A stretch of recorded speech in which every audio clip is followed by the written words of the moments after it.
Live at 6 ആരംഭിക്കുന്നു. നോക്കാം ആദ്യം തലക്കെട്ട്.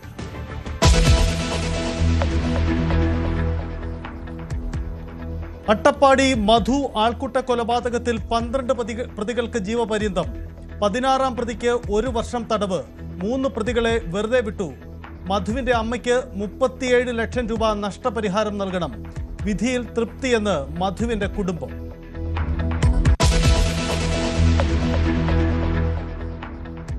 ഗൺമാന്മാരുടെ മർദ്ദനത്തിൽ റിപ്പോർട്ട് കൈമാറി SIT.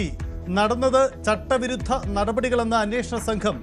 ADGP MR Ajith Kumar ഇടപെട്ടതിന്റെ കൂടുതൽ വിവരങ്ങൾ പുറത്ത്. ഉദ്യോഗസ്ഥരെ ചോദ്യം ചെയ്യാനുള്ള നീക്കം തടഞ്ഞത് അജിത് കുമാർ.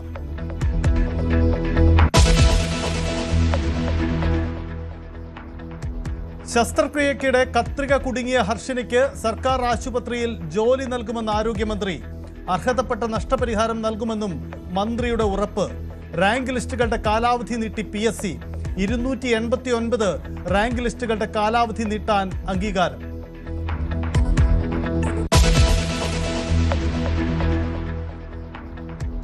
രത്തൻ ഖേൽക്കറുടെ നിയമനം ന്യായീകരിച്ച് മുഖ്യമന്ത്രി.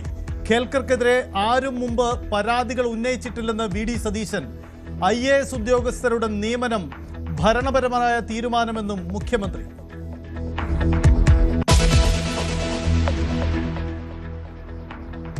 മലയിടം തുരുത്ത് നിവാസികളെ ഒഴിപ്പിക്കാതെ പറ്റില്ലെന്ന് ഹൈക്കോടതി. സാങ്കേതികത്വം പറഞ്ഞ് സർക്കാർ ഒഴിയാൻ പാടില്ല. സർക്കാരിന് 2 ആഴ്ചത്തെ സാവകാശം നൽകുമെന്നും കോടതി. ജനങ്ങളെ സംരക്ഷിക്കുമെന്ന് മുഖ്യമന്ത്രി.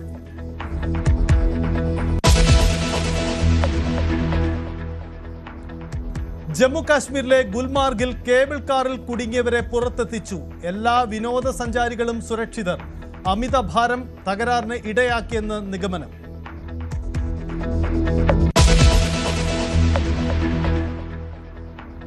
പെട്രോളിനും ഡീസലിനും വീണ്ടും വില കൂടി. ഇന്ന് കൂടിയത് ലിറ്ററിന് 2 രൂപ 61 പൈസ വീതം. 10 ദിവസത്തിനിടെ കൂട്ടുന്നത് 4ാം തവണ. പശ്ചിമേഷ്യൻ യുദ്ധം പ്രതിസന്ധിയാകുന്നു.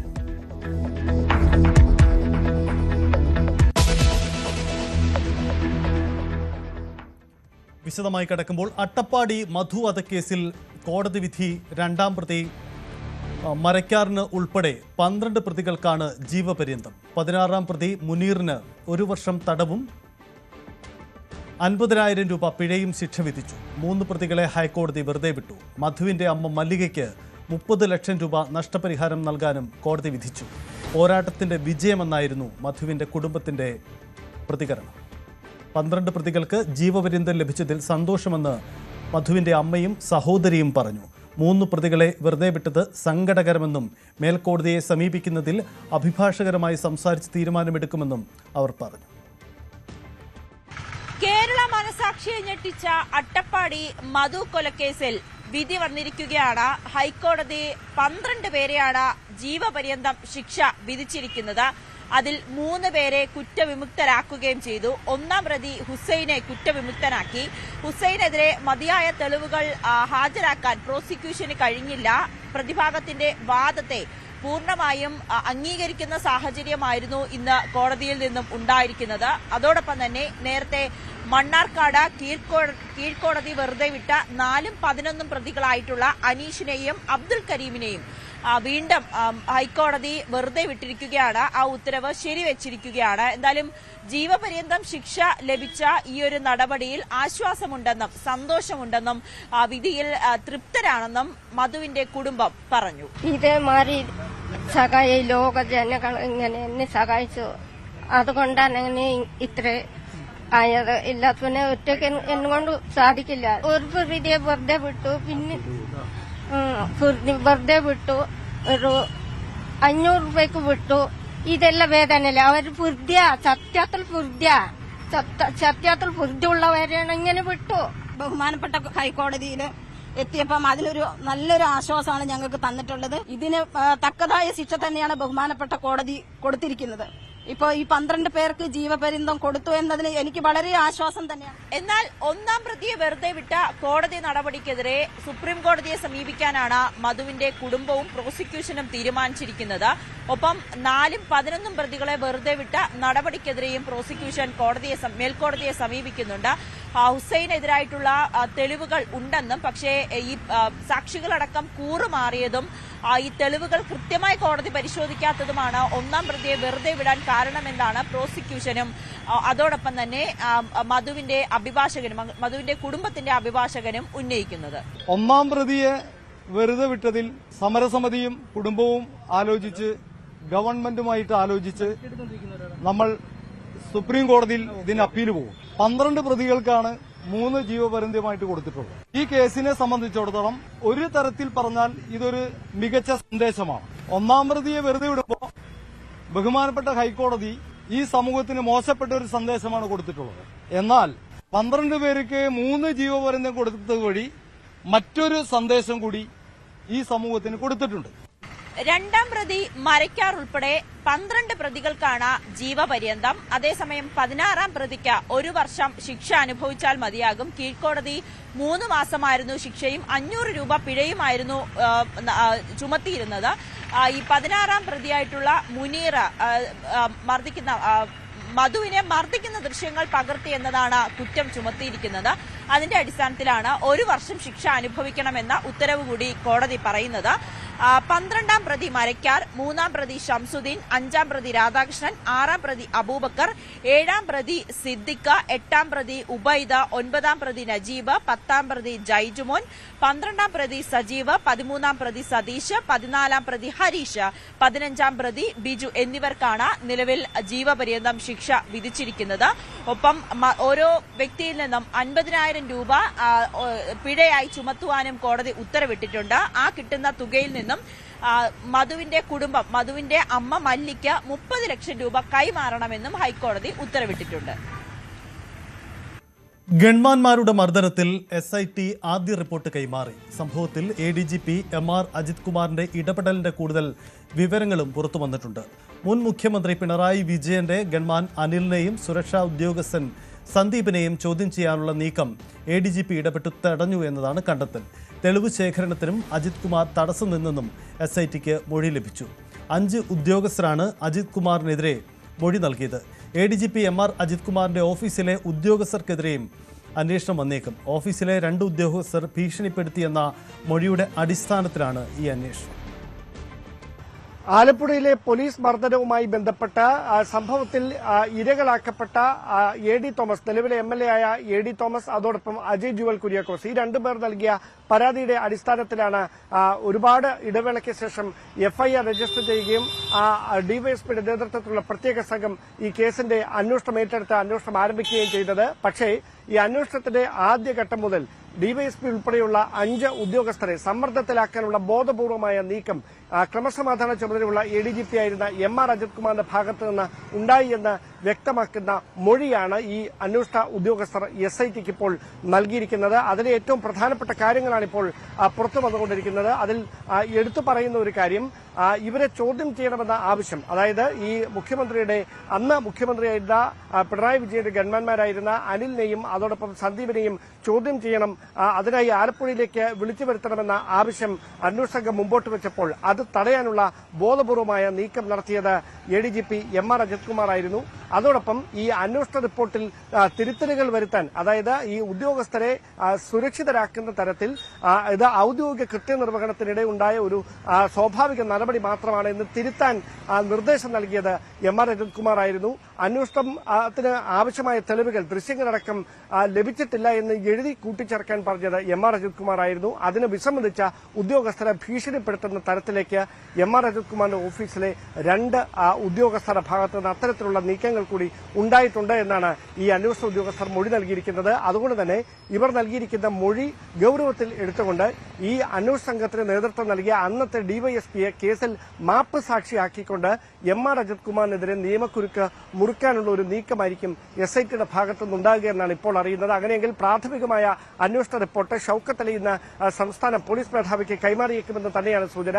ആ അന്വേഷണ റിപ്പോർട്ടിന്റെ അടിസ്ഥാനത്തിലായിരിക്കും MR അജിത് കുമാറിനെതിരെയും ഈ കേസിൽ ഉൾപ്പെട്ട മറ്റ് പ്രതികൾക്കെതിരെയും എന്ത് നടപടി വേണം എന്ന കാര്യത്തിൽ തീരുമാനമുണ്ടാകുക. ഒരുപക്ഷെ അനിൽകുമാറിനും അതോടൊപ്പം സന്ദീപിനും ഉൾപ്പെടെ 5 കേസിലെ FIRൽ പ്രതിപ്പട്ടികയിൽ ഉൾപ്പെട്ട 5 പേർക്കെതിരെ അടിയന്തരമായ അച്ചടക്ക നടപടിയിലേക്ക് ആഭ്യന്തര വകുപ്പ് കടന്നേക്കും. അതിനപ്പുറത്തേക്ക് MR അജിത് കുമാർ സംസ്ഥാനത്തെ നിർണായകമായ പദവിയിലുള്ള ADGPയാണ്. അതുകൊണ്ട് തന്നെ ADGPക്കെതിരെ ഏത് തരത്തിലുള്ള ഒരു നടപടി വേണമെന്ന് സർവീസ് ചട്ടങ്ങൾ പാലിച്ചുകൊണ്ട് മാത്രമേ ആ നടപടികളിലേക്ക് കടക്കാൻ കഴിയുകയുള്ളൂ. ആ ഒരു പശ്ചാത്തലത്തിൽ അജിത് കുമാറിന്റെ കാര്യത്തിൽ വിശദമായ പരിശോധനകൾക്ക് ശേഷം മാത്രമേ ആഭ്യന്തര വകുപ്പ് ഒരു കടുത്ത തീരുമാനത്തിലേക്ക് കടക്കാൻ സാധ്യതയുള്ളൂ. പക്ഷേ നിലവിലെ സാഹചര്യത്തിൽ അജിത് കുമാറിന്റെ ഇടപെടൽ ഈ കേസിൽ എത്രത്തോളമാണ് എന്ന് വ്യക്തമാക്കുന്ന തെളിവുകൾ SITക്ക് ലഭിച്ചിരിക്കുന്നുവെന്ന് തന്നെയാണ് വിവരം. ആ പശ്ചാത്തലത്തിലാണ് ഈ സംഭവത്തിൽ ഉൾപ്പെട്ട 5 പ്രതികൾക്ക് പുറമെ MR അജിത് കുമാറിനെ കൂട്ടി പ്രതിരോധത്തിലാക്കുന്ന തരത്തിലേക്ക് ഈ അന്വേഷണം നീളുന്ന സാഹചര്യം ഇപ്പോഴുണ്ടായിരിക്കുന്നത്. രത്തൻ ഖേൽക്കറുടെ നിയമനം ന്യായീകരിച്ച് മുഖ്യമന്ത്രി VD സതീശൻ. സെക്രട്ടറിയായി രത്തൻ ഖേൽക്കറെ നിയമിച്ചതിൽ എന്താണ് തെറ്റ്? നേരത്തെയും CEOമാർ വേറെ പദവികൾ വന്നിട്ടുണ്ട്. ബംഗാളുമായി താരതമ്യം ചെയ്യാൻ ഇത് കഴിയില്ല. ഖേൽക്കറെ കുറിച്ച് ഇവിടെ ആർക്കെങ്കിലും പരാതി ഉണ്ടായിരുന്നു? അദ്ദേഹം തെരഞ്ഞെടുപ്പ് അട്ടിമറിച്ചെന്ന് ആരെങ്കിലും പറഞ്ഞു? ഇതിലും വലിയ തമാശ എന്താണെന്നും VD സതീശൻ ചോദിച്ചു. എന്താണ് ആ വിവാദത്തിന്റെ അടിസ്ഥാനം? അദ്ദേഹം സംസ്ഥാന സർവീസിലുള്ള ആളാണ് അല്ലേ? ഓൾ ഇന്ത്യ സർവീസിലുള്ള സംസ്ഥാനത്തെ ഒരു ഉദ്യോഗസ്ഥനാണ്. എങ്ങനെയാണ് ചീഫ് ഇലക്ടറൽ ഓഫീസറെ നിയമിക്കുന്നത്? ഗവൺമെന്റ് കൊടുക്കുന്ന പാനൽ, സംസ്ഥാന ഗവൺമെന്റ് കൊടുക്കുന്ന പാനലിൽ നിന്നും ചീഫ് ഇലക്ഷൻ കമ്മീഷണർ അദ്ദേഹത്തെ നിയമിക്കും. എന്തിനാണ്? ഇലക്ഷൻ നടത്തുന്നതിന് വേണ്ടിയിട്ട്. ഇലക്ഷൻ നടത്തി കഴിഞ്ഞാൽ അതിന്റെ ജോലി തീർന്നു. ഇതിനു മുമ്പിരുന്ന എല്ലാവരും അവരുടെ ഔദ്യോഗിക കാര്യം കഴിഞ്ഞു കഴിഞ്ഞാൽ ഇതിപ്പോ ചീഫ് ഇലക്ഷൻ കമ്മീഷണറെ അറിയിച്ചിട്ടുണ്ട് വേറൊരു ജോലിയിലേക്ക് ജോയിൻ ചെയ്യാണെന്ന്. ബംഗാളുമായിട്ടാണ് താരതമ്യപ്പെടുത്തുന്നത്. അല്ലാതെ ഒരു പൊളിറ്റിക്കൽ പാർട്ടിയും അദ്ദേഹത്തിനെതിരായിട്ട് അദ്ദേഹം ഇലക്ഷൻ മാനിപ്പുലേറ്റ് ചെയ്തെന്നോ, അദ്ദേഹമാണ് ഞങ്ങളെ ജയിപ്പിച്ചത്, UDFന് 102 സീറ്റ് മേടിച്ചു തന്നത് ഈ രത്തൻ ഖേൽക്കറാണ്. എന്തൊരു തമാശയാണ് കേരളത്തിൽ നടക്കുന്നത്, എന്തൊരു തമാശയാണ്. പിണറായി ഗവൺമെന്റ് പാനൽ കൊടുത്ത അതിൽ നിന്നാണ് ചീഫ് ഇലക്ഷൻ കമ്മീഷൻ ഇദ്ദേഹത്തെ ചീഫ് ഇലക്ടറൽ ഓഫീസറാക്കിയത്. പിണറായി ഗവൺമെന്റ് അദ്ദേഹത്തെ പാനലിൽ പെടുത്തിയത് തെരഞ്ഞെടുപ്പിൽ കൃത്രിമം കാണിച്ച് UDFന് 102 സീറ്റ് മേടിച്ചു കൊടുക്കാനാണ്. ഇതിനേക്കാൾ വലിയ തമാശയുണ്ട് ഇതൊക്കെ ചർച്ച ചെയ്യുന്നത്. എറണാകുളം മലയിടും തുരുത്ത് കുടിയൊഴിപ്പിക്കലിൽ സർക്കാരിന് ഹൈക്കോടതിയുടെ വിമർശനം. കോടതി വിധി നടപ്പാക്കുകയല്ലാതെ സർക്കാരിന് മറ്റു മാർഗമില്ലെന്ന് ഹൈക്കോടതി പറഞ്ഞു. കോടതി വിധിയെ സർക്കാർ അനുസരിക്കുകയാണ് വേണ്ടത്. കുടിയൊഴിപ്പിക്കലിൽ സാങ്കേതികത പറയുകയല്ല വേണ്ടത്. അത് കോടതി വിധിയുടെ ശക്തിയെ ഇല്ലാതാക്കുന്ന നടപടിയെന്നും സിംഗിൾ ബെഞ്ച് നിരീക്ഷിച്ചു. ബുദ്ധിമുട്ടില്ലാതെ പ്രശ്നം പരിഹരിക്കാൻ 2 ആഴ്ചത്തെ സാവകാശം വേണമെന്ന സർക്കാർ ആവശ്യം ഹൈക്കോടതി അംഗീകരിച്ചിട്ടുണ്ട്. ഇന്ന് അഡ്വക്കേറ്റ് ജനറൽ നേരിട്ട് ഈ കേസിൽ കോടതിയിൽ ഹാജരാവുകയും ഈ വിഷയത്തിൽ 2 ആഴ്ചത്തെ സാവകാശം ആവശ്യപ്പെടുകയും ചെയ്തു. കോടതി 2 ആഴ്ചത്തെ സാവകാശം മറ്റ് നടപടികൾക്ക് എടുക്കുന്നതിന് നൽകിയിട്ടുണ്ട്. ഈ 2 ആഴ്ചക്കകം ഭരണകൂടം അവിടെ താമസിക്കുന്ന 7 കുടുംബങ്ങൾക്ക് അനുകൂലമായ, ആ കുടുംബങ്ങളെ രക്ഷപ്പെടുത്തുന്ന തരത്തിലുള്ള ഏത് തീരുമാനവും എടുക്കാൻ ഏതറ്റവും വരെ പോകും എന്നാണ് ഉറപ്പ് നൽകിയിരിക്കുന്നത്. ഗവൺമെന്റ് അപ്രകാരം പ്രവർത്തിക്കുമെന്നുള്ള ഉറപ്പ് ഞങ്ങൾക്കുമുണ്ട്. മലയിടം തുരുത്തിൽ ഇപ്പോൾ നടക്കുന്ന നടപടികളിൽ കൃത്യമായ രീതിയിലുള്ള റിപ്പോർട്ട് ഹൈക്കോടതിയിൽ സമർപ്പിക്കാനാണ് സർക്കാർ ലക്ഷ്യമിടുന്നത്. ഇത് പ്രകാരം തന്നെ ഒരു ഭാഗത്ത് ചില ഉഭയകക്ഷി ചർച്ചകൾ നടക്കുന്നുണ്ട്. അതോടൊപ്പം തന്നെ ഇപ്പോൾ നടക്കുന്ന പോലീസ് നടപടിയടക്കം നിർത്തിവെച്ചിരിക്കുന്ന ഒരു സാഹചര്യമുണ്ട്. ഇതെല്ലാം കോടതിയിൽ വിശദമായിട്ട് റിപ്പോർട്ട് സമർപ്പിക്കാനാണ് സർക്കാർ ഉദ്ദേശിക്കുന്നത്. കഴിഞ്ഞ ദിവസങ്ങളിൽ മന്ത്രിതല ചർച്ച തന്നെ ഈ വിഷയവുമായി ബന്ധപ്പെട്ടുകൊണ്ട് നടന്നിരുന്നു. മന്ത്രി റോജി എം ജോണിന്റെ അധ്യക്ഷതയിൽ ഇനിയിപ്പോൾ സ്വീകരിക്കേണ്ട നടപടികൾ എന്ത്, അല്ലെങ്കിൽ ഏത് രീതിയിലാണ് ഇത് മറികടക്കാൻ കഴിയുക എന്നതടക്കമുള്ള കാര്യങ്ങൾ ചർച്ച ചെയ്യുകയുണ്ടായി. ഇതിന്റെ ആദ്യപടിയായിട്ട് പോലീസിനോട് ആവശ്യപ്പെട്ട് ഇപ്പോഴുള്ള നടപടികൾ നിർത്തിവെക്കുക, കാരണം വലിയ രീതിയിലുള്ള ക്രമസമാധാന വിഷയങ്ങൾ ഉണ്ടാകുന്നു എന്നതടക്കമുള്ള കാര്യങ്ങൾ പോലീസിന്റെ ഭാഗത്തു നിന്ന് കോടതിയെ ബോധ്യപ്പെടുത്തുക. ഒപ്പം തന്നെയും ഈ സ്ഥലമുടമകളോടും മറ്റുമായിട്ട് സംസാരിക്കുന്നുണ്ട്. സ്ഥലമുടമകളോട് സംസാരിച്ചിട്ട് അവർക്ക് ഇതിൽ നിന്ന് പിന്മാറാൻ സാധ്യമാണോ, അല്ലെങ്കിൽ മറ്റെന്ത് പോംവഴികളാണ് ഇതുമായി ബന്ധപ്പെട്ടുകൊണ്ട് നിർദ്ദേശിക്കാൻ സാധിക്കുന്നത്. ഒരുപക്ഷെ കുടിയൊഴിപ്പിക്കപ്പെടുകയാണെങ്കിൽ, കോടതി നിർദ്ദേശം അതാണ്, കുടിയൊഴിപ്പിക്കപ്പെടുകയാണെങ്കിൽ ഇവരെ പുനരധിവാസം അടക്കമുള്ള കാര്യങ്ങൾ ചെയ്യേണ്ടതുണ്ട്. അതിന് നിലവിലുള്ള സാഹചര്യത്തിൽ എന്താണ് ചെയ്യാൻ കഴിയുന്നത്? ഈ ഭൂ ഉടമകൾക്കും മറ്റും ഏതെങ്കിലും രീതിയിൽ അതിൽ ഇടപെടാൻ കഴിയുമോ, അതോ സർക്കാർ സംവിധാനത്തിൽ നിന്നുകൊണ്ട് തന്നെ ചെയ്യാൻ കഴിയുമോ എന്നതടക്കമുള്ള കാര്യങ്ങൾ പൂർത്തീകരിക്കേണ്ടതുണ്ട്. അപ്പോൾ ഇത്തരം കാര്യങ്ങളെല്ലാം തന്നെ കോടതിയിൽ അറിയിക്കുക, രേഖാമൂലമായിട്ട് തന്നെ അറിയിക്കുക. അതിൻ്റെ അടിസ്ഥാനത്തിൽ തൽക്കാലത്തേക്ക് ഇപ്പോഴുള്ള നടപടികൾ അതിൽ നിന്ന് താൽക്കാലികമായ ഒരു വിടുതൽ നൽകുക എന്നത് തന്നെയാണ്. പക്ഷേ നടപടികൾ പൂർത്തീകരിക്കുക, പക്ഷേ അതിന് സാവകാശം നൽകുക എന്ന രീതിയിലേക്കാണ് മുന്നോട്ട് പോകുന്നത്. അതേസമയം തന്നെ ഇതൊരു രാഷ്ട്രീയ വിഷയമായി ഉയർത്തിക്കൊണ്ടുവരാനാണ് CPM ശ്രമിക്കുന്നത്. കാരണം കഴിഞ്ഞ ദിവസങ്ങളിലായിട്ട് ഇടത് നേതാക്കളടക്കം നിരവധിയായ ആളുകൾ അവിടെ സന്ദർശിക്കുന്നു. ഇന്നിപ്പോൾ CPM സംസ്ഥാന സെക്രട്ടറി MV ഗോവിന്ദനടക്കം അവിടെ സന്ദർശിക്കുകയുണ്ടായി. അദ്ദേഹം പറയുന്നത് ഒരു കാരണവശാലും ഒഴിപ്പിക്കാൻ സമ്മതിക്കുകയില്ല, സമ്പന്നർക്ക് വേണ്ടിയാണ് ഇപ്പോൾ കുടിയൊഴിപ്പിക്കൽ നടക്കുന്നത് എന്നതാണ്. എന്നാൽ അതേസമയം തന്നെ അത് ഒരു രാഷ്ട്രീയ വിഷയമായി ഉയർത്തിക്കൊണ്ടുവരാൻ കോൺഗ്രസും UDF-ഉം ശ്രമിക്കുന്നുണ്ട്. കാരണം 10 വർഷക്കാലമായിട്ട് ഇവിടെ സർക്കാരുണ്ടായിരുന്നു, ഇടത് സർക്കാരുണ്ടായിരുന്നു. അവർക്ക് ഒന്നും ചെയ്യാനായിട്ട് ഈ വിഷയത്തിൽ സാധിച്ചിരുന്നില്ല.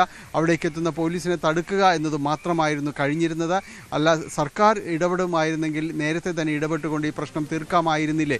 ഇപ്പോൾ സംസ്ഥാന സർക്കാർ, പുതിയ സർക്കാർ അത് ഇടപെട്ട് തീർക്കാൻ ശ്രമിക്കുമ്പോൾ അതിനെപ്പോലും തടയിടാൻ ശ്രമിക്കുന്ന രീതിയിലേക്കാണ് CPM നീങ്ങുന്നതെന്നാണ് UDF-ന്റെയും കോൺഗ്രസിന്റെയും പ്രധാന ആരോപണം. എന്തായാലും ഇത് മലയിടം തുരുത്തിലെ കുടിയൊഴിപ്പിക്കൽ അത് ഇപ്പോൾ ഒരു രാഷ്ട്രീയ വിഷയമായിട്ട് മാറിയിരിക്കുന്നു എന്ന കാര്യത്തിൽ യാതൊരു സംശയവുമില്ല. മലയിടം തുരുത്തിലെ ജനങ്ങളെ സംരക്ഷിക്കുമെന്ന് മുഖ്യമന്ത്രി VD സതീശൻ. ഒരു കുടുംബവും വഴിയാധാരമാകില്ല. ഭൂമി പ്രശ്നത്തിൽ മുൻ സർക്കാർ ചെറുവിരൽ അനക്കിയിട്ടില്ലെന്നും 14 തവണ ഒഴിപ്പിക്കാൻ ശ്രമം നടന്നുവെന്നും മുഖ്യമന്ത്രി പറഞ്ഞു. അത് 15ാമത്തെ പോക്കാണ് അവർ റിക്കവറി നടത്താൻ വേണ്ടിയിട്ട് പോകുന്നത്, ജപ്തി ചെയ്യാൻ വേണ്ടിയിട്ട് പോകുന്നത്. അവരെ ജപ്തിയല്ല, അവരെ അവിടുന്ന് ഒഴിപ്പിക്കാൻ വേണ്ടി, എവിക്ഷന് വേണ്ടി പോകുന്നത്. കഴിഞ്ഞ ഗവൺമെൻറ് ഇരുന്ന സമയത്ത് 14 പ്രാവശ്യം കോടതി ഉത്തരവനുസരിച്ചിട്ട് ഇവരെ ഒഴിപ്പിക്കാൻ വേണ്ടി പോയിട്ടുണ്ട്. 14 പ്രാവശ്യം. ആ ഗവൺമെൻറ് ഒരു ചെറുവിരൽ ഈ വിഷയം തീർക്കാൻ വേണ്ടി എടുത്തിട്ടില്ല. ചെറുവിരൽ അനക്കിയിട്ടില്ല. നടപടി സ്വീകരിച്ചിട്ടില്ല. അതൊരു പ്രൈവറ്റ് കേസാണെന്നുള്ളതാണ്. പ്രൈവറ്റ് കേസാണ്. സ്വകാര്യ വ്യക്തി അവർക്കെതിരായിട്ട് അവരുടെ സ്ഥലം കയ്യേറിയെന്ന് പറഞ്ഞ് കൊടുത്തിരിക്കുന്ന കേസാണ്. 14 പ്രാവശ്യവും ഇത് അന്വേഷിക്കാത്ത ആളുകൾ ഞങ്ങളുടെ ഗവൺമെൻറ് വന്ന് പിറ്റേ ദിവസം 15ാമത്തെ പ്രാവശ്യം സുപ്രീം കോടതിയും കൂടി ചെയ്തേക്കുന്ന ഉത്തരവാണ്. പോയപ്പോൾ ഇപ്പോൾ ഭയങ്കര സമരം. ഞങ്ങൾ ആ ഗവൺമെൻറ് ചെയ്ത പോലെ 14 പ്രാവശ്യവും നിരുത്തരവാദിത്തപരമായ നിലപാടെടുത്ത കഴിഞ്ഞ ഗവൺമെൻറ്റിൻ്റെ നിലപാടല്ല ഞങ്ങളെന്താ ചെയ്തത്? അടിയന്തരമായി എറണാകുളം ജില്ലയിൽ നിന്നുള്ള മന്ത്രി, ഉന്നത വിദ്യാഭ്യാസ വകുപ്പ് മന്ത്രി റോജി M. ജോണിനെ കൊണ്ട് മീറ്റിംഗ് വിളിപ്പിച്ചു. ഞങ്ങൾ പരിശോധിച്ച് എന്ത് ചെയ്യാൻ പറ്റുമെന്ന്. ഞങ്ങളുടെ തീരുമാനം എന്താണെന്നറിയോ? കോടതി ഉത്തരവ് നടപ്പാക്കിയാൽ ആ 8 കുടുംബങ്ങൾ വഴിയാധാരമാകില്ല. അതാണ് തീരുമാനം. വഖഫ് ബോർഡ് മുനമ്പം ഭൂമി ഉമീദ് പോർട്ടലിൽ രജിസ്റ്റർ ചെയ്തതോടെ ആശങ്കയിലായിരിക്കുകയാണ് പ്രദേശത്തെ ജനങ്ങൾ. പുതിയ സർക്കാർ തർക്കങ്ങൾ പരിഹരിക്കുമെന്ന് പ്രതീക്ഷിക്കുന്നതായിട്ടാണ് വഖഫ് ബോർഡിന്റെ തിടുക്കത്തിലുള്ള ഈ നീക്കം. മറ്റു വഴികളില്ലെങ്കിൽ വീണ്ടും സമരം ആരംഭിക്കുമെന്ന് പ്രദേശവാസികൾ വ്യക്തമാക്കി. മുനമ്പം വിഷയം നിയമപരമായി നേരിടുമെന്ന് മുഖ്യമന്ത്രി VD സതീശൻ പറയുന്നു. മുനമ്പത്ത് ആരെയും കുടിയൊഴിപ്പിക്കില്ല. മുനമ്പത്ത് പ്രശ്നപരിഹാരം മുൻ സർക്കാർ വൈകിപ്പിച്ചു. ഭൂമി പോർട്ടലിൽ രജിസ്റ്റർ ചെയ്തത് പിണറായി സർക്കാർ നിയമിച്ച വഖഫ് ബോർഡാണ്. പോകുന്ന പോക്കിൽ മുൻ സർക്കാർ ചെയ്ത പരിപാടിയാണിതെന്നും VD സതീശൻ പറഞ്ഞു. ഇപ്പൊ പോണ പോക്കിൽ വഖഫ് ബോർഡ് ചെയ്തതെന്താ? ഏത് വഖഫ് ബോർഡാണ്? ഞങ്ങൾ വെച്ചിട്ടില്ലല്ലോ വഖഫ് ബോർഡ്. കഴിഞ്ഞ ഗവൺമെന്റിന്റെ കീഴിലുള്ള പൊളിറ്റിക്കൽ അപ്പോയിന്റ്മെന്റ് ആയിട്ടുള്ള വഖഫ് ബോർഡ് പോണ പോക്കിൽ ഇത് പോർട്ടലിൽ രജിസ്റ്റർ ചെയ്തിട്ട് പോയി. ഇനി സാധാരണ വഖഫ് ലാൻഡ് രജിസ്റ്റർ ചെയ്യുന്നത് അതിൻ്റെ മുത്തവല്ലിയാണ്. ഇവിടെ വഖഫ് ബോർഡ് തന്നെ അത് പോർട്ടലിലേക്ക് പെടുത്തിയിരിക്കുകയാണ്. മനസ്സിലാക്കിക്കൊള്ളണം എന്താ അവരുടെ ഉദ്ദേശം. ഇവർ 2 കൂട്ടരും ഒരേ പാതയിൽ സഞ്ചരിക്കുന്നവരാണ് എന്ന് ഒരു രാഷ്ട്രീയ ആരോപണം ഞാൻ പ്രതിപക്ഷ നേതാവെന്ന നിലയിൽ ഉന്നയിച്ചിട്ടുണ്ടായിരുന്നു. അതിനെ അടിവരയിടുന്ന നടപടിയാണ് പോണ പോക്കി ചെയ്തത്. ഇടവേളയാണ്, മടങ്ങി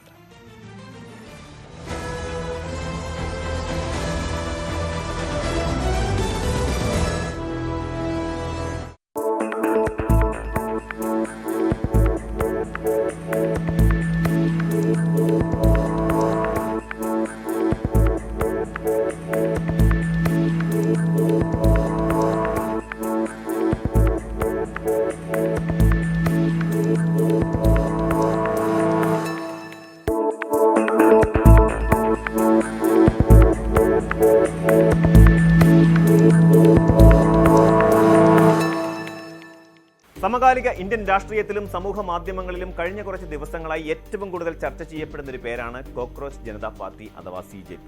വെറുമൊരു തമാശയായി അല്ലെങ്കിൽ ഒരു ട്രോൾ പേജായി ആരംഭിച്ച ഈ ഓൺലൈൻ കൂട്ടായ്മ ഇന്ന് രാജ്യത്തെ പ്രമുഖ രാഷ്ട്രീയ പാർട്ടികളെ പോലും അമ്പരപ്പിക്കുന്ന തരത്തിൽ ഒരു വൻ ജനമുന്നേറ്റമായി മാറിയിരിക്കുകയാണ്. സൈബർ ഇടങ്ങളിൽ മാത്രം ഒതുങ്ങി നിന്നിരുന്ന ഈ പാറ്റകളുടെ പ്രതിഷേധം ഇപ്പോൾ തെരുവുകളിലേക്ക് ഇറങ്ങാൻ തുടങ്ങിയതോടെയാണ് ഭരണകൂടവും പോലീസും കനത്ത ജാഗ്രതയുമായി രംഗത്തെത്തിയിരിക്കുന്നത്. ബംഗളൂരു നഗരത്തിൽ CJP ആഹ്വാനം ചെയ്ത മനുഷ്യച്ചങ്ങലയും അതിനെ തുടർന്ന് പോലീസ് സ്വീകരിച്ച കർശന നടപടികളും വിരൽ ചൂണ്ടുന്നത് ഈ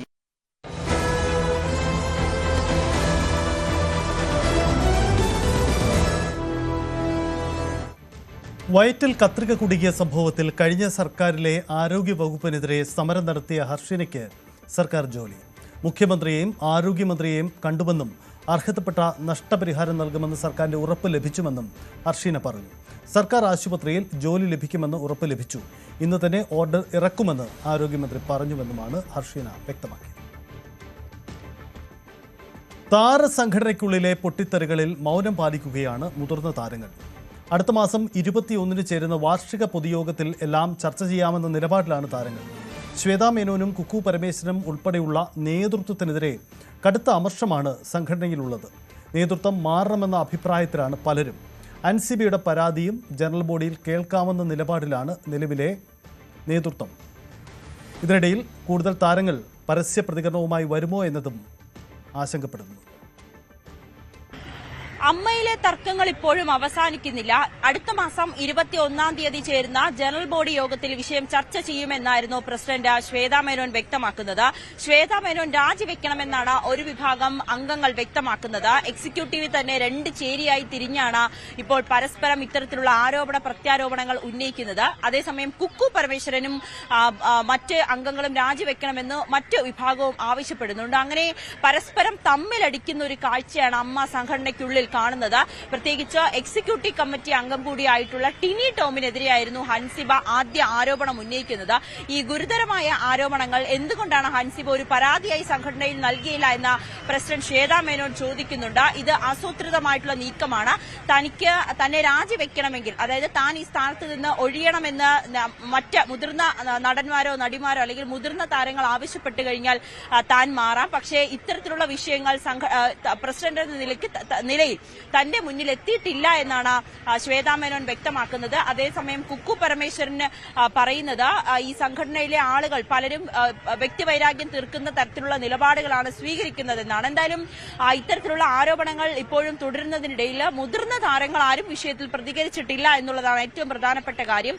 വനിതാ അംഗങ്ങൾ അല്ലെങ്കിൽ വനിതാ സ്ഥാനത്തേക്ക്, ഇതിന്റെ മുതിർന്ന സ്ഥാനത്തേക്ക്, പ്രസിഡന്റ് ജനറൽ സെക്രട്ടറി സ്ഥാനങ്ങളിലേക്ക് വനിതകൾ തന്നെ വരട്ടെ, ഒരു വലിയ മാറ്റമുണ്ടാകും, വിപ്ലവം ഉണ്ടാകുമെന്ന് പ്രതീക്ഷിച്ചുകൊണ്ടാണ് ഇവരെ സ്ഥാനത്തിൽ എത്തിച്ചത് അല്ലെങ്കിൽ ഇവരെ വിജയിപ്പിച്ചത്. പക്ഷേ അവർക്ക് വേണ്ട രീതിയിൽ സംഘടനയെ ഒന്നിച്ച് മുന്നോട്ട് കൊണ്ടുപോകാൻ കഴിഞ്ഞില്ല എന്ന തരത്തിലുള്ള വിമർശനം വരുമ്പോൾ മുതിർന്ന താരങ്ങൾ പ്രതികരിക്കാത്തതും ഏറെ ചർച്ച ചെയ്യുകയാണ്. എന്തായാലും വിഷയം രമ്യമായി പരിഹരിക്കണമെന്നാണ് ഒരു വിഭാഗം താരങ്ങൾ ആവശ്യപ്പെടുന്നത്. ഇന്നലെ മാലാ പാർവതി അടക്കം രംഗത്തെത്തി സംഘടനയ്ക്കെതിരെ അല്ലെങ്കിൽ എക്സിക്യൂട്ടീവ് അംഗങ്ങൾക്കെതിരെ രൂക്ഷ വിമർശനം ഉന്നയിച്ചിരുന്നു. എന്തായാലും ജനറൽ ബോഡിയിൽ അൻസിബ ഉന്നയിച്ച ഗുരുതരമായിട്ടുള്ള ടിനി ടോമിനെതിരായിട്ടുള്ള ഗുരുതരമായ ആരോപണവും അതോടൊപ്പം തന്നെ എക്സിക്യൂട്ടീവ് കമ്മിറ്റി പിരിച്ചുവിട്ട് സ്ഥാനത്തേക്ക് പ്രസിഡന്റ് ജനറൽ സെക്രട്ടറി ഉൾപ്പെടെയുള്ള സ്ഥാനങ്ങളിലേക്ക് പുതിയ ആളുകൾ വരണം എന്ന ഒരു വിഭാഗം ആളുകളുടെ ആവശ്യങ്ങൾ, ഇത് രണ്ടുമായിരിക്കും പരിഗണിക്കുക എന്നാണ് ഇപ്പോൾ ലഭിക്കുന്നത്.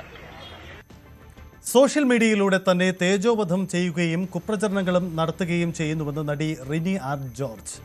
കമ്മ്യൂണിസ്റ്റ് പാർട്ടിയുടെ ചാരവനിത എന്ന രീതിയിൽ വൻതോതിൽ പ്രചാരണം നടക്കുന്നു. താനൊരു പാർട്ടിയുടെയും അംഗമോ പ്രവർത്തകയോ അല്ല. VD സതീശനോടുള്ള അടുപ്പം ഒരു പാർട്ടിയെ അടിസ്ഥാനപ്പെടുത്തിയുള്ളതല്ല. ഓർമ്മ വച്ച കാലം മുതൽ അറിയുന്ന കുടുംബ സുഹൃത്ത് എന്ന നിലയിലുള്ള അടുപ്പമാണ്. തന്നെ ആസൂത്രിതമായി വേട്ടയാടിയിട്ടും തളരുന്നില്ല എന്ന് മനസ്സിലാക്കി ഹേറ്റ് ക്യാമ്പയിൻ അഴിച്ചുവിടുന്നുവെന്നും റിനി ആൻഡ് ജോർജ് പറഞ്ഞു. എൽദോസ് കുന്നപ്പള്ളിക്കെതിരെയുള്ള പീഡന പരാതിയിൽ അതിജീവിത കൂറുമാറി. നെയ്യാറ്റിൻകര അതിവേഗ പോക്സോ കോടതിയിൽ തന്നെ പീഡിപ്പിച്ചിട്ടില്ല എന്ന് അതിജീവിത മൊഴി നൽകി. കേസിലെ മറ്റ് 2 സാക്ഷികളും മൊഴി മാറ്റി പറഞ്ഞു. കോവളത്തുൾപ്പെടെ 6 കേന്ദ്രങ്ങളിൽ വെച്ച് തന്നെ പീഡിപ്പിച്ചു എന്നുള്ളതായിരുന്നു നേരത്തെ അതിജീവിതയുടെ പരാതി. എന്നാൽ ഈ മൊഴികളെല്ലാം ഇപ്പോൾ കോടതിയിൽ നിഷേധിച്ച സാഹചര്യമാണ് ഉണ്ടായത്. ഈ വർഷത്തെ ആദ്യഘട്ട പത്മ പുരസ്കാര വിതരണം രാഷ്ട്രപതി ദ്രൗപദി മുർമു നിർവഹിച്ചു. ആലപ്പുഴ മുതുകുളം സ്വദേശിയായ പരിസ്ഥിതി പ്രവർത്തക കൊല്ലക്കയിൽ ദേവകിയമ്മ ഉൾപ്പെടെയുള്ളവർക്കാണ് പുരസ്കാരം കൈമാറിയത്. രാഷ്ട്രപതി ഭവനിലെ ഗണതന്ത്ര മണ്ഡപത്തിലാണ് വെച്ചായിരുന്നു പുരസ്കാര വിതരണം. ആകെ 131 പത്മ പുരസ്കാരങ്ങളാണ് രാഷ്ട്രപതി അംഗീകാരം നൽകിയിരുന്നത്. 2 പത്മവിഭൂഷൺ, 6 പത്മഭൂഷൺ, 58 പത്മശ്രീ അടക്കം 66 പത്മ പുരസ്കാരങ്ങളാണ് ആദ്യഘട്ടത്തിൽ വിതരണം ചെയ്തത്. ബാക്കിയുള്ള പുരസ്കാരങ്ങൾ പിന്നീട് നടക്കുന്ന ചടങ്ങിൽ സമ്മാനിക്കും.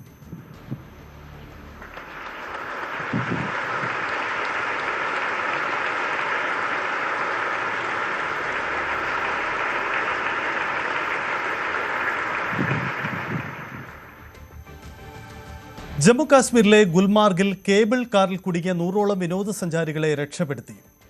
ഗോണ്ടോള കേബിൾ കാർ സർവീസിൽ സാങ്കേതിക തകരാർ സംഭവിച്ചാണ് അപകടമുണ്ടായത്. സംസ്ഥാന ദുരന്ത നിവാരണ സേന, ദേശീയ ദുരന്ത നിവാരണ സേന, പോലീസ്, സൈന്യം എന്നിവർ സംയുക്തമായിട്ടാണ് രക്ഷാപ്രവർത്തനങ്ങൾ നടത്തുന്നത്.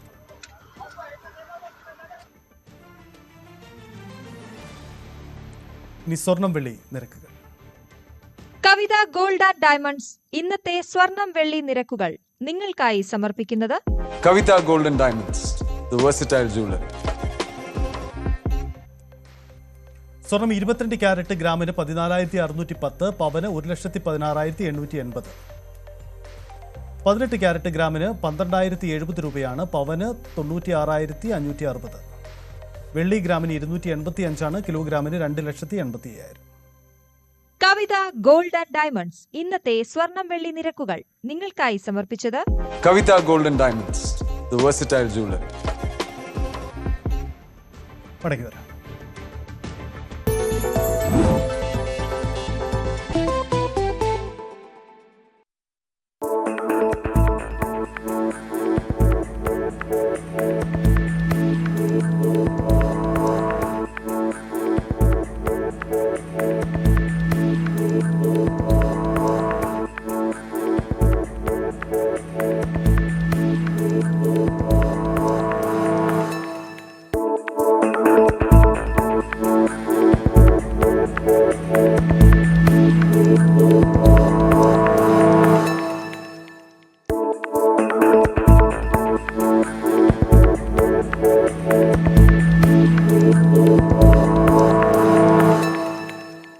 സമകാലിക ഇന്ത്യൻ രാഷ്ട്രീയത്തിലും സമൂഹ മാധ്യമങ്ങളിലും കഴിഞ്ഞ കുറച്ച് ദിവസങ്ങളായി ഏറ്റവും കൂടുതൽ ചർച്ച ചെയ്യപ്പെടുന്ന ഒരു പേരാണ് കോക്രോച്ച് ജനതാ പാർട്ടി അഥവാ CJP.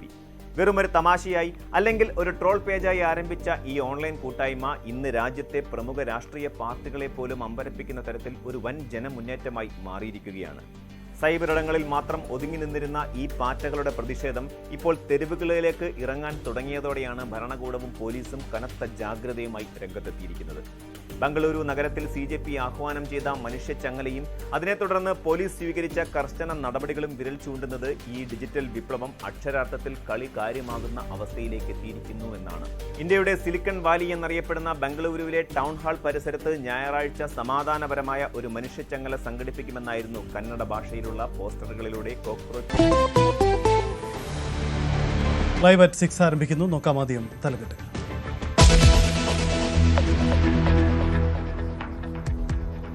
അട്ടപ്പാടി മധു ആൾക്കൂട്ട കൊലപാതകത്തിൽ 12 പ്രതികൾക്ക് ജീവപര്യന്തം. 16ാം പ്രതിക്ക് 1 വർഷം തടവ്. 3 പ്രതികളെ വെറുതെ വിട്ടു.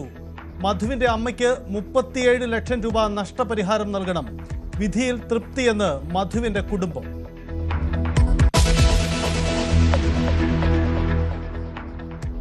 ഗൺമാന്മാരുടെ മർദ്ദനത്തിൽ റിപ്പോർട്ട് കൈമാറി SIT. നടന്നത് ചട്ടവിരുദ്ധ നടപടികളെന്ന അന്വേഷണ സംഘം. ADGP MR അജിത് കുമാർ ഇടപെട്ടതിന്റെ കൂടുതൽ വിവരങ്ങൾ പുറത്ത്. ഉദ്യോഗസ്ഥരെ ചോദ്യം ചെയ്യാനുള്ള നീക്കം തടഞ്ഞത് അജിത് കുമാർ.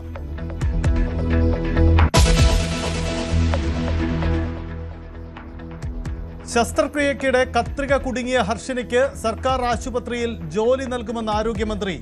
അർഹതപ്പെട്ട നഷ്ടപരിഹാരം നൽകുമെന്നും മന്ത്രിയുടെ ഉറപ്പ്. റാങ്ക് ലിസ്റ്റുകളുടെ കാലാവധി നീട്ടി PSC. 289 റാങ്ക് ലിസ്റ്റുകളുടെ കാലാവധി നീട്ടാൻ അംഗീകാരം.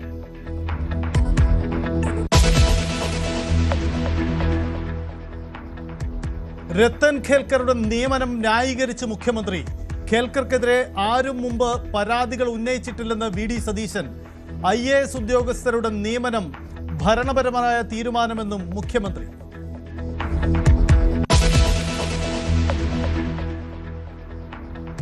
മലയിടം ദുരന്ത നിവാസികളെ ഒഴിപ്പിക്കാതെ പറ്റില്ലെന്ന് ഹൈക്കോടതി. സാങ്കേതികത്വം പറഞ്ഞ് സർക്കാർ ഒഴിയാൻ പാടില്ല. സർക്കാരിന് 2 ആഴ്ചത്തെ സാവകാശം നൽകുമെന്നും കോടതി. ജനങ്ങളെ സംരക്ഷിക്കുമെന്ന് മുഖ്യമന്ത്രി.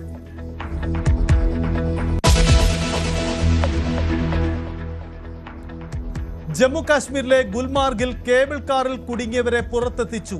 എല്ലാ വിനോദസഞ്ചാരികളും സുരക്ഷിതർ. അമിത ഭാരം തകരാറിന് ഇടയാക്കിയെന്ന് നിഗമനം.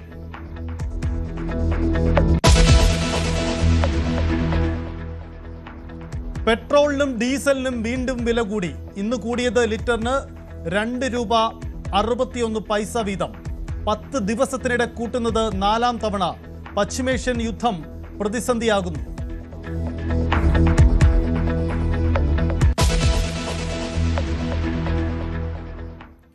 വിശദമായി കിടക്കുമ്പോൾ അട്ടപ്പാടി മധു വധക്കേസിൽ കോടതി വിധി 2ാം പ്രതി മരക്കാറിന് ഉൾപ്പെടെ 12 പ്രതികൾക്കാണ് ജീവപര്യന്തം. 16ാം പ്രതി മുനീറിന് 1 വർഷം തടവും 50,000 രൂപ പിഴയും ശിക്ഷ വിധിച്ചു. 3 പ്രതികളെ ഹൈക്കോടതി വെറുതെ വിട്ടു. മധുവിന്റെ അമ്മ മല്ലികയ്ക്ക് 30 ലക്ഷം രൂപ നഷ്ടപരിഹാരം നൽകാനും കോടതി വിധിച്ചു. പോരാട്ടത്തിന്റെ വിജയമെന്നായിരുന്നു മധുവിന്റെ കുടുംബത്തിന്റെ പ്രതികരണം. 12 പ്രതികൾക്ക് ജീവപര്യന്തം ലഭിച്ചതിൽ സന്തോഷമെന്ന് മധുവിന്റെ അമ്മയും സഹോദരിയും പറഞ്ഞു. 3 പ്രതികളെ വെറുതെ വിട്ടത് സങ്കടകരമെന്നും മേൽക്കോടതിയെ സമീപിക്കുന്നതിൽ അഭിഭാഷകരുമായി സംസാരിച്ച് തീരുമാനമെടുക്കുമെന്നും അവർ പറഞ്ഞു. കേരള മനസാക്ഷിയെ ഞെട്ടിച്ച അട്ടപ്പാടി മധു കൊലക്കേസിൽ വിധി വന്നിരിക്കുകയാണ്. ഹൈക്കോടതി 12 പേരെയാണ് ജീവപര്യന്തം ശിക്ഷ വിധിച്ചിരിക്കുന്നത്. അതിൽ 3 പേരെ കുറ്റവിമുക്തരാക്കുകയും ചെയ്തു. 1ാം പ്രതി ഹുസൈനെ കുറ്റവിമുക്തനാക്കി. ഹുസൈനെതിരെ മതിയായ തെളിവുകൾ ഹാജരാക്കാൻ പ്രോസിക്യൂഷന് കഴിഞ്ഞില്ല.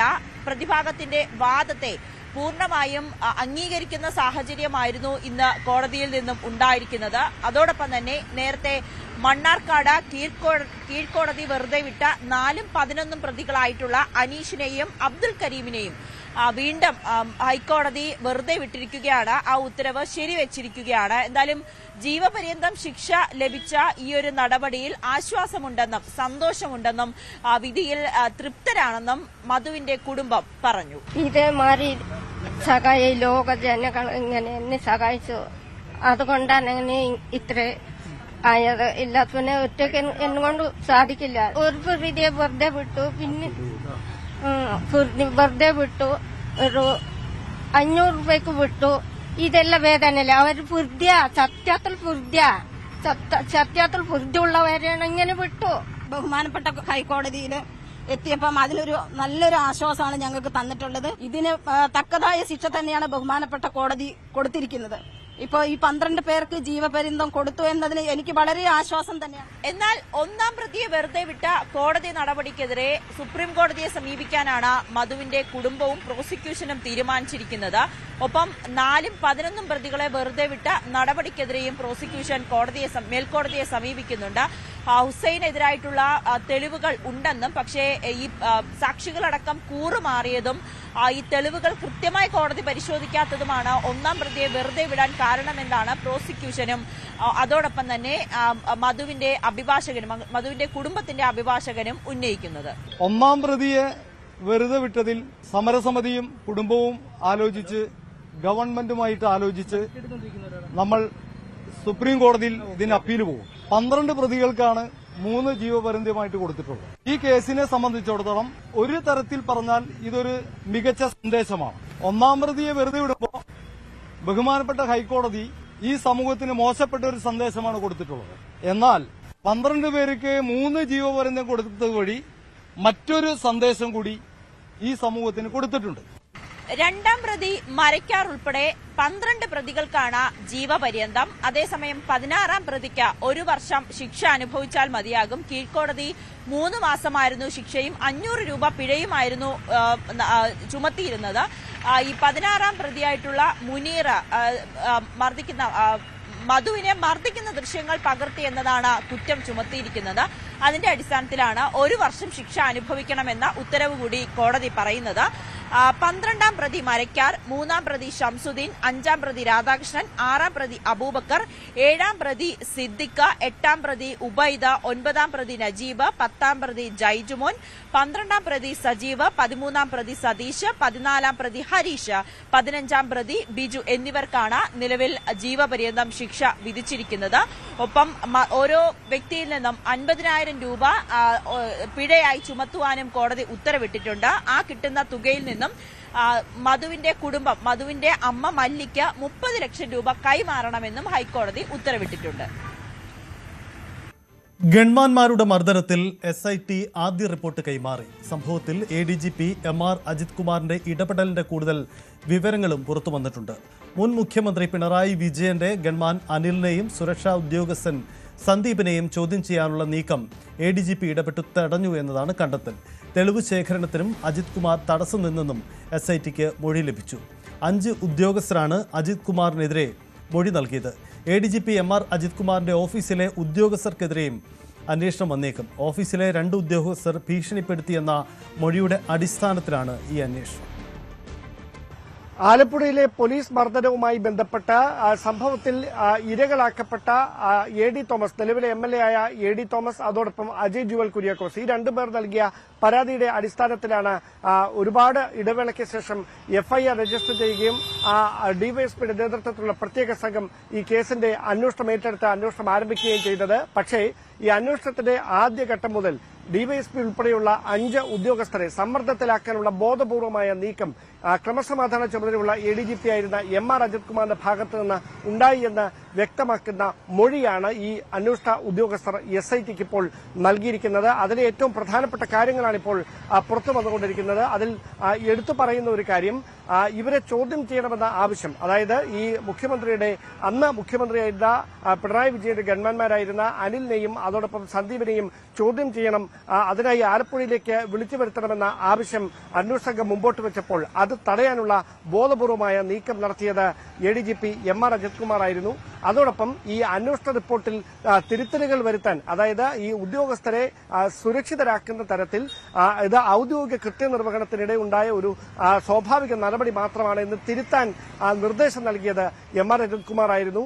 അന്വേഷണത്തിന് ആവശ്യമായ തെളിവുകൾ, ദൃശ്യങ്ങളടക്കം ലഭിച്ചിട്ടില്ല എന്ന് എഴുതി കൂട്ടിച്ചേർക്കാൻ പറഞ്ഞത് MR അജിത് കുമാർ ആയിരുന്നു. അതിന് വിസമ്മതിച്ച ഉദ്യോഗസ്ഥരെ ഭീഷണിപ്പെടുത്തുന്ന തരത്തിലേക്ക് MR അജിത് കുമാറിന്റെ ഓഫീസിലെ 2 ഉദ്യോഗസ്ഥരുടെ ഭാഗത്ത് നിന്ന് അത്തരത്തിലുള്ള നീക്കങ്ങൾ കൂടി ഉണ്ടായിട്ടുണ്ട് എന്നാണ് ഈ അന്വേഷണ ഉദ്യോഗസ്ഥർ മൊഴി നൽകിയിരിക്കുന്നത്. അതുകൊണ്ട് തന്നെ ഇവർ നൽകിയിരിക്കുന്ന മൊഴി ഗൌരവത്തിൽ എടുത്തുകൊണ്ട് ഈ അന്വേഷണ സംഘത്തിന് നേതൃത്വം നൽകിയ അന്നത്തെ ഡിവൈഎസ്പിയെ കേസിൽ മാപ്പ് സാക്ഷിയാക്കിക്കൊണ്ട് MR അജിത് കുമാറിനെതിരെ നിയമക്കുരുക്ക് മുറിക്കാനുള്ള ഒരു നീക്കമായിരിക്കും SITയുടെ ഭാഗത്തു നിന്നുണ്ടാകുക എന്നാണ് ഇപ്പോൾ അറിയുന്നത്. അങ്ങനെയെങ്കിൽ പ്രാഥമികമായ അന്വേഷണ റിപ്പോർട്ട് ഷൌക്കത്ത് അലി എന്ന സംസ്ഥാന പോലീസ് മേധാവിക്ക് കൈമാറിയേക്കുമെന്ന് തന്നെയാണ് സൂചന.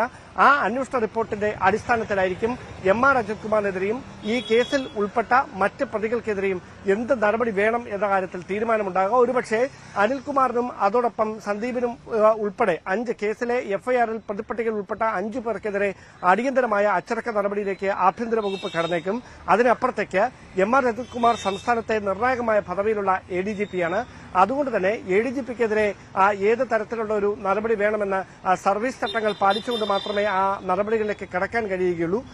ആ ഒരു പശ്ചാത്തലത്തിൽ അജിത് കുമാറിന്റെ കാര്യത്തിൽ വിശദമായ പരിശോധനകൾക്ക് ശേഷം മാത്രമേ ആഭ്യന്തര വകുപ്പ് ഒരു കടുത്ത തീരുമാനത്തിലേക്ക് കടക്കാൻ സാധ്യതയുള്ളൂ. പക്ഷേ നിലവിലെ സാഹചര്യത്തിൽ അജിത് കുമാറിന്റെ ഇടപെടൽ ഈ കേസിൽ എത്രത്തോളമാണ് എന്ന് വ്യക്തമാക്കുന്ന തെളിവുകൾ SITക്ക് ലഭിച്ചിരിക്കുന്നു എന്ന് തന്നെയാണ് വിവരം. ആ പശ്ചാത്തലത്തിലാണ് ഈ സംഭവത്തിൽ ഉൾപ്പെട്ട 5 പ്രതികൾക്ക് പുറമെ MR അജിത് കുമാറിനെ കൂട്ടി പ്രതിരോധത്തിലാക്കുന്ന തരത്തിലേക്ക് ഈ അന്വേഷണം നീളുന്ന സാഹചര്യം ഇപ്പോഴുണ്ടായിരിക്കുന്നത്. രത്തൻ ഖേൽക്കറുടെ നിയമനം ന്യായീകരിച്ച് മുഖ്യമന്ത്രി VD സതീശൻ. സെക്രട്ടറിയായി രത്തൻ ഖേൽക്കറെ നിയമിച്ചതിൽ എന്താണ് തെറ്റ്?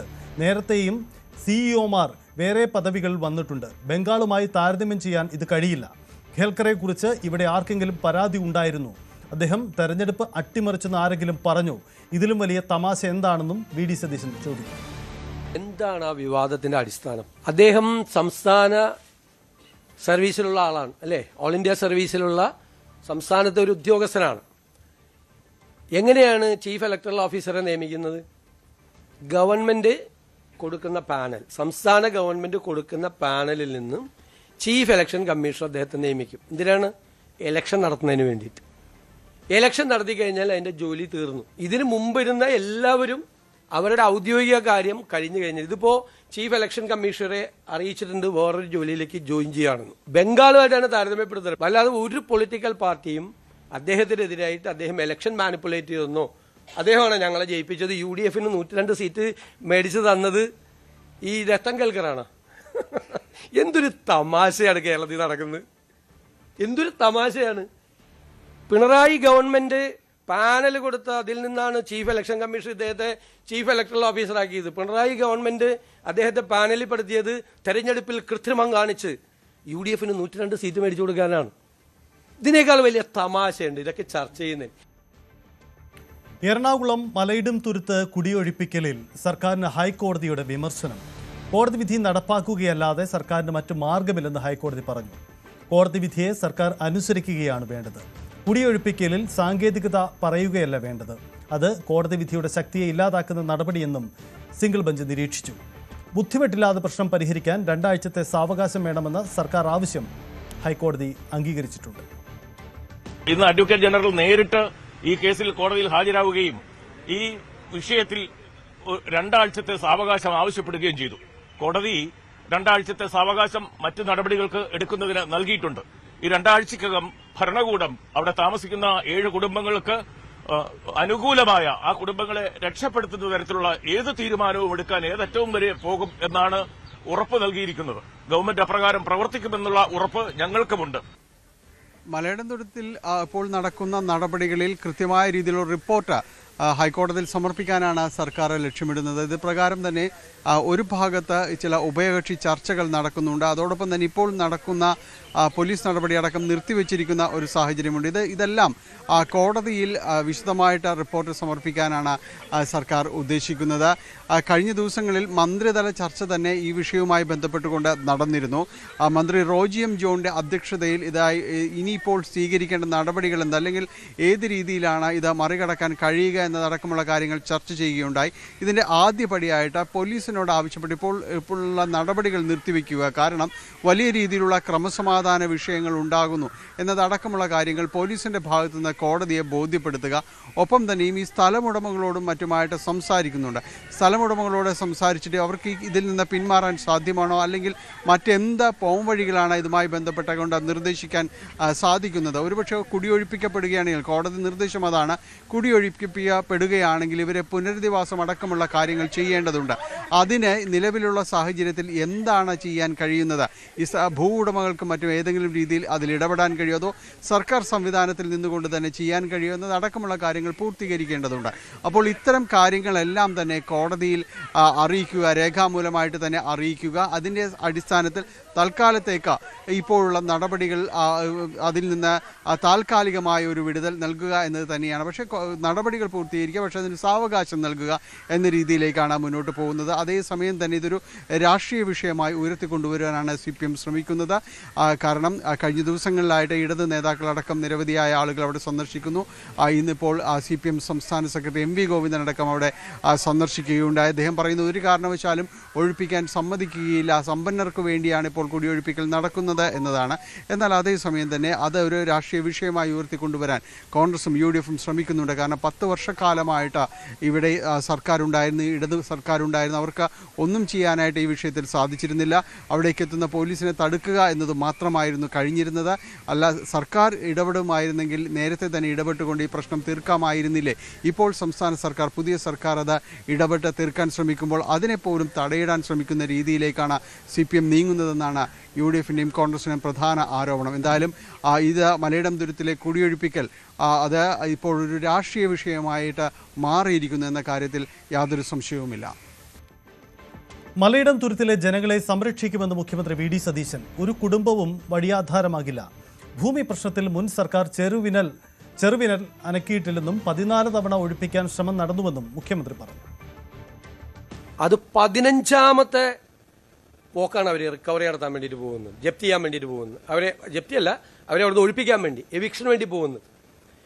കഴിഞ്ഞ ഗവൺമെന്റ് ഇരുന്ന സമയത്ത് 14 പ്രാവശ്യം കോടതി ഉത്തരവനുസരിച്ചിട്ട് ഈ ഇവരെ ഒഴിപ്പിക്കാൻ വേണ്ടി പോയിട്ടുണ്ട് 14 പ്രാവശ്യം. ആ ഗവൺമെന്റ് ഒരു ചെറുവിരൽ ഈ വിഷയം തീർക്കാൻ വേണ്ടി എടുത്തിട്ടില്ല. ചെറുവിരൽ അനക്കിയിട്ടില്ല. ഒരു നടപടി സ്വീകരിച്ചിട്ടില്ല. അതൊരു പ്രൈവറ്റ് കേസാണെന്നുള്ളതാണ്. പ്രൈവറ്റ് കേസാണ്. സ്വകാര്യ വ്യക്തി അവർക്കെതിരായിട്ട് അവരുടെ സ്ഥലം കയറിയെന്ന് പറഞ്ഞ് കൊടുത്തിരിക്കുന്ന കേസാണ്. 14 പ്രാവശ്യവും ഇത് അന്വേഷിക്കാത്ത ആളുകൾ ഞങ്ങളുടെ ഗവൺമെന്റ് വന്ന് പിറ്റേ ദിവസം 15ാമത്തെ പ്രാവശ്യം സുപ്രീം കോടതിയും കൂടി ചെയ്തേക്കുന്ന ഉത്തരവാണ്. പോയപ്പോൾ ഇപ്പോൾ ഭയങ്കര സമരം. ഞങ്ങൾ ആ ഗവൺമെന്റ് ചെയ്ത പോലെ 14 പ്രാവശ്യവും നിരുത്തരവാദിത്തപരമായ നിലപാടെടുത്ത കഴിഞ്ഞ ഗവൺമെന്റിന്റെ നിലപാടല്ലേ ഞങ്ങൾ എന്താ ചെയ്തത്? അടിയന്തരമായി എറണാകുളം ജില്ലയിൽ നിന്നുള്ള മന്ത്രി, ഉന്നത വിദ്യാഭ്യാസ വകുപ്പ് മന്ത്രി റോജി എം ജോണിനെ കൊണ്ട് മീറ്റിംഗ് വിളിപ്പിച്ചു. ഞങ്ങൾ പരിശോധിച്ച് എന്ത് ചെയ്യാൻ പറ്റുമെന്ന്. ഞങ്ങളുടെ തീരുമാനം എന്താണെന്നറിയോ? കോടതി ഉത്തരവ് നടപ്പാക്കിയാൽ ആ 8 കുടുംബങ്ങൾ വഴിയാധാരമാകില്ല. അതാണ് തീരുമാനം. വഖഫ് ബോർഡ് മുനമ്പം ഭൂമി ഉമീദ് പോർട്ടലിൽ രജിസ്റ്റർ ചെയ്തതോടെ ആശങ്കയിലായിരിക്കുകയാണ് പ്രദേശത്തെ ജനങ്ങൾ. പുതിയ സർക്കാർ തർക്കങ്ങൾ പരിഹരിക്കുമെന്ന് പ്രതീക്ഷിക്കുന്നതായിട്ടാണ് വഖഫ് ബോർഡിന്റെ തിടുക്കത്തിലുള്ള ഈ നീക്കം. മറ്റു വഴികളില്ലെങ്കിൽ വീണ്ടും സമരം ആരംഭിക്കുമെന്ന് പ്രദേശവാസികൾ വ്യക്തമാക്കി. മുനമ്പം വിഷയം നിയമപരമായി നേരിടുമെന്ന് മുഖ്യമന്ത്രി വി ഡി സതീശൻ പറയുന്നു. മുനമ്പത്ത് ആരെയും കുടിയൊഴിപ്പിക്കില്ല. മുനമ്പത്ത് പ്രശ്നപരിഹാരം മുൻ സർക്കാർ വൈകിപ്പിച്ചു. ഭൂമി പോർട്ടലിൽ രജിസ്റ്റർ ചെയ്തത് പിണറായി സർക്കാർ നിയമിച്ച വഖഫ് ബോർഡാണ്. പോകുന്ന പോക്കിൽ മുൻ സർക്കാർ ചെയ്ത പരിപാടിയാണിതെന്നും വി ഡി സതീശൻ പറഞ്ഞു. ഇപ്പൊ പോണ പോക്കിൽ വഖഫ് ബോർഡ് ചെയ്തതെന്താ? ഏത് വഖഫ് ബോർഡാണ്? ഞങ്ങൾ വെച്ചിട്ടില്ലല്ലോ വഖഫ് ബോർഡ്. കഴിഞ്ഞ ഗവൺമെന്റിന്റെ കീഴിലുള്ള പൊളിറ്റിക്കൽ അപ്പോയിന്റ്മെന്റ് ആയിട്ടുള്ള വഖഫ് ബോർഡ് പോണ പോക്കിൽ ഇത് പോർട്ടലിൽ രജിസ്റ്റർ ചെയ്തിട്ട് പോയി. ഇനി സാധാരണ വഖഫ് ലാൻഡ് രജിസ്റ്റർ ചെയ്യുന്നത് അതിന്റെ മുത്തവല്ലിയാണ്. ഇവിടെ വഖഫ് ബോർഡ് തന്നെ അത് പോർട്ടലിലേക്ക് പെടുത്തിയിരിക്കുകയാണ്. മനസ്സിലാക്കിക്കൊള്ളണം എന്താ അവരുടെ ഉദ്ദേശം. ഇവർ 2 കൂട്ടരും ഒരേ പാതയിൽ സഞ്ചരിക്കുന്നവരാണ് എന്ന് ഒരു രാഷ്ട്രീയ ആരോപണം ഞാൻ പ്രതിപക്ഷ നേതാവെന്ന നിലയിൽ ഉന്നയിച്ചിട്ടുണ്ടായിരുന്നു. അതിനെ അടിവരയിടുന്ന നടപടിയാണ് പോണ പോക്കി ചെയ്തത്. ഇടവേളയാണ്, മടങ്ങി വരാം.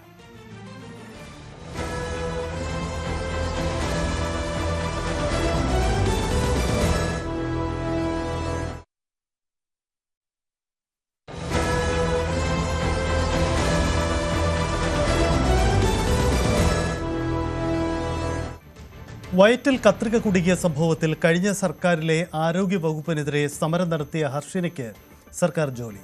മുഖ്യമന്ത്രിയെയും ആരോഗ്യമന്ത്രിയെയും കണ്ടുവെന്നും അർഹതപ്പെട്ട നഷ്ടപരിഹാരം നൽകുമെന്ന് സർക്കാരിന്റെ ഉറപ്പ് ലഭിച്ചുമെന്നും ഹർഷിന പറഞ്ഞു. സർക്കാർ ആശുപത്രിയിൽ ജോലി ലഭിക്കുമെന്ന് ഉറപ്പ് ലഭിച്ചു. ഇന്ന് തന്നെ ഓർഡർ ഇറക്കുമെന്ന് ആരോഗ്യമന്ത്രി പറഞ്ഞുവെന്നുമാണ് ഹർഷിന വ്യക്തമാക്കിയത്.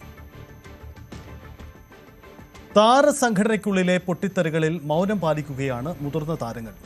അടുത്ത മാസം 21-ന് ചേരുന്ന വാർഷിക പൊതുയോഗത്തിൽ എല്ലാം ചർച്ച ചെയ്യാമെന്ന നിലപാടിലാണ് താരങ്ങൾ. ശ്വേതാ മേനോനും കുക്കു പരമേശ്വരനും ഉൾപ്പെടെയുള്ള നേതൃത്വത്തിനെതിരെ കടുത്ത അമർഷമാണ് സംഘടനയിലുള്ളത്. നേതൃത്വം മാറണമെന്ന അഭിപ്രായത്തിലാണ് പലരും. അൻസിബിയുടെ പരാതിയും ജനറൽ ബോഡിയിൽ കേൾക്കാമെന്ന നിലപാടിലാണ് നിലവിലെ നേതൃത്വം. ഇതിനിടയിൽ കൂടുതൽ താരങ്ങൾ പരസ്യ പ്രതികരണവുമായി വരുമോ എന്നതും ആശങ്കപ്പെടുന്നു. അമ്മയിലെ തർക്കങ്ങൾ ഇപ്പോഴും അവസാനിക്കുന്നില്ല. അടുത്ത മാസം 21-ാം തീയതി ചേരുന്ന ജനറൽ ബോഡി യോഗത്തിൽ വിഷയം ചർച്ച ചെയ്യുമെന്നായിരുന്നു പ്രസിഡന്റ് ശ്വേതാ മേനോൻ വ്യക്തമാക്കുന്നത്. ശ്വേതാ മേനോൻ രാജിവെക്കണമെന്നാണ് ഒരു വിഭാഗം അംഗങ്ങൾ വ്യക്തമാക്കുന്നത്. എക്സിക്യൂട്ടീവിൽ തന്നെ 2 ചേരിയായി തിരിഞ്ഞാണ് ഇപ്പോൾ പരസ്പരം ഇത്തരത്തിലുള്ള ആരോപണ പ്രത്യാരോപണങ്ങൾ ഉന്നയിക്കുന്നത്. അതേസമയം കുക്കു പരമേശ്വരനും മറ്റ് അംഗങ്ങളും രാജിവെക്കണമെന്ന് മറ്റ് വിഭാഗവും ആവശ്യപ്പെടുന്നുണ്ട്. അങ്ങനെ പരസ്പരം തമ്മിലടിക്കുന്ന ഒരു കാഴ്ചയാണ് അമ്മ സംഘടനയ്ക്കുള്ളിൽ കാണുന്നത്. പ്രത്യേകിച്ച് എക്സിക്യൂട്ടീവ് കമ്മിറ്റി അംഗം കൂടിയായിട്ടുള്ള ടിനി ടോമിനെതിരെയായിരുന്നു ഹൻസിബ ആദ്യ ആരോപണം ഉന്നയിക്കുന്നത്. ഈ ഗുരുതരമായ ആരോപണങ്ങൾ എന്തുകൊണ്ടാണ് ഹൻസിബ ഒരു പരാതിയായി സംഘടനയിൽ നൽകിയില്ല എന്ന് പ്രസിഡന്റ് ശ്വേതാ മേനോൻ ചോദിക്കുന്നുണ്ട്. ഇത് ആസൂത്രിതമായിട്ടുള്ള നീക്കമാണ്. തന്നെ രാജിവെക്കണമെങ്കിൽ, അതായത് താൻ ഈ സ്ഥാനത്ത് നിന്ന് ഒഴിയണമെന്ന് മറ്റ് മുതിർന്ന നടന്മാരോ നടിമാരോ അല്ലെങ്കിൽ മുതിർന്ന താരങ്ങൾ ആവശ്യപ്പെട്ടു കഴിഞ്ഞാൽ താൻ മാറാം. പക്ഷേ ഇത്തരത്തിലുള്ള വിഷയങ്ങൾ പ്രസിഡന്റ് എന്ന നിലയിൽ തന്റെ മുന്നിൽ എത്തിയിട്ടില്ല എന്നാണ് ശ്വേതാ മേനോൻ വ്യക്തമാക്കുന്നത്. അതേസമയം കുക്കു പരമേശ്വരന് പറയുന്നത് ഈ സംഘടനയിലെ ആളുകൾ പലരും വ്യക്തിവൈരാഗ്യം തീർക്കുന്ന തരത്തിലുള്ള നിലപാടുകളാണ് സ്വീകരിക്കുന്നതെന്നാണ്. എന്തായാലും ഇത്തരത്തിലുള്ള ആരോപണങ്ങൾ ഇപ്പോഴും തുടരുന്നതിനിടയിൽ മുതിർന്ന താരങ്ങൾ ആരും വിഷയത്തിൽ പ്രതികരിച്ചിട്ടില്ല എന്നുള്ളതാണ് ഏറ്റവും പ്രധാനപ്പെട്ട കാര്യം.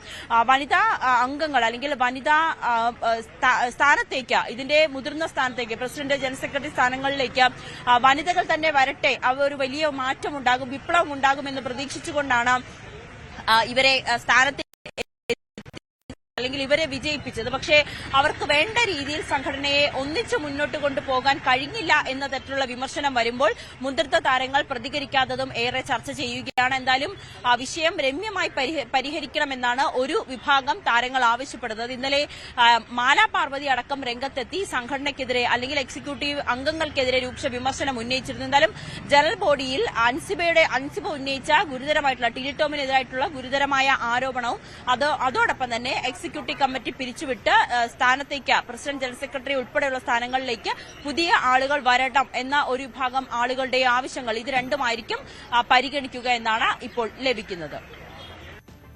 സോഷ്യൽ മീഡിയയിലൂടെ തന്നെ തേജോവധം ചെയ്യുകയും കുപ്രചരണങ്ങളും നടത്തുകയും ചെയ്യുന്നുവെന്ന് നടി റിനി ആർ ജോർജ്. കമ്മ്യൂണിസ്റ്റ് പാർട്ടിയുടെ ചാരവനിത എന്ന രീതിയിൽ വൻതോതിൽ പ്രചാരണം നടക്കുന്നു. താനൊരു പാർട്ടിയുടെയും അംഗമോ പ്രവർത്തകയോ അല്ല. വി ഡി സതീശനോടുള്ള അടുപ്പം ഒരു പാർട്ടിയെ അടിസ്ഥാനപ്പെടുത്തിയുള്ളതല്ല. ഓർമ്മ വെച്ച കാലം മുതൽ അറിയുന്ന കുടുംബ സുഹൃത്ത് എന്ന നിലയിലുള്ള അടുപ്പമാണ്.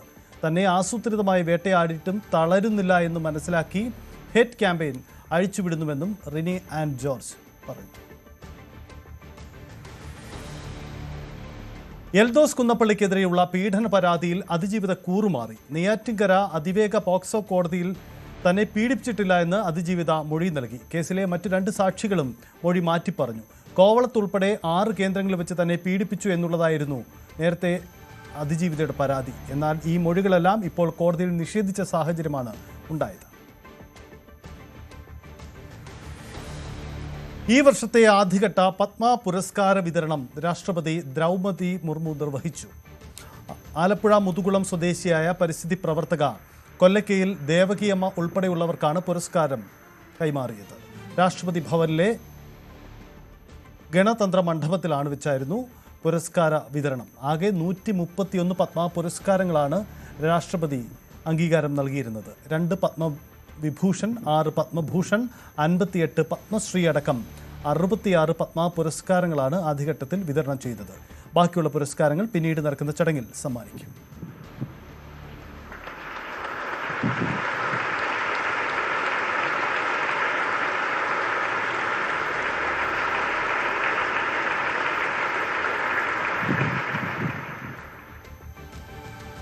ജമ്മു കാശ്മീരിലെ ഗുൽമാർഗിൽ കേബിൾ കാറിൽ കുടുങ്ങിയ 100ഓളം വിനോദസഞ്ചാരികളെ രക്ഷപ്പെടുത്തി.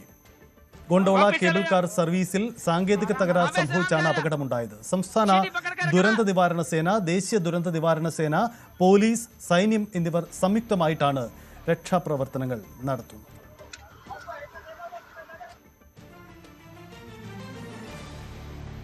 ഇനി സ്വർണം വെള്ളി നിരക്കുകൾ.